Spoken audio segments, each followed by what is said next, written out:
Esiet sveicināti kārtējā elpas video sērijā.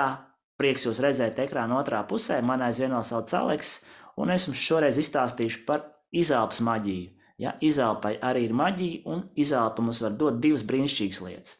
Pirmā lieta ir, ar izelpu mēs atslābinamies. Atslābinam ķermeni, atslābinam prātu, nomierinamies. Ja, tāpēc ir virkne ar praksēm, kurās mēs izelpojam divreiz garāk nekā ieelpojam. Bet šeit mēs vienkārši izelpu izmantojam, lai nomierinātu ķermeni, nomierinātu uzkarsušo prātu ar izelpu, ar gāru izelpu.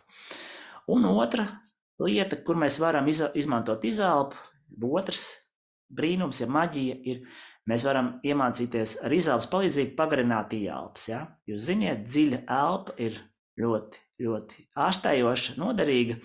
Kā tad pagarināt šīs elpas? Ir dažādas tehnikas, ir jogas elpa, ir uģaji elpa, bet ir arī izelpas tehnika. Ja? Un šeit process notiek šāds. Mēs vienkārši izelpojam un mēģinam izelpot vairāk nekā parasti. Nedaudz vairāk, nedaudz pielietojot spēku, nedaudz ar vēderu ievelkot vēderu uz iekšu, patukšojot plaušas, paceļot diafragmu uz augšu.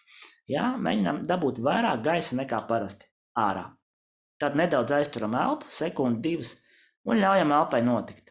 Atkal izelpa, nedaudz pagarinam izelpas, nedaudz ievelkam vēderu, paceļam diafragmu, nedaudz aizturam elpu un ļaujam elpai notikt.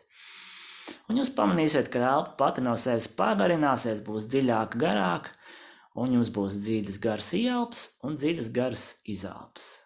Un meditācija ar to brīdi varēs sākties. Lai jums izdodas, visu gaišu!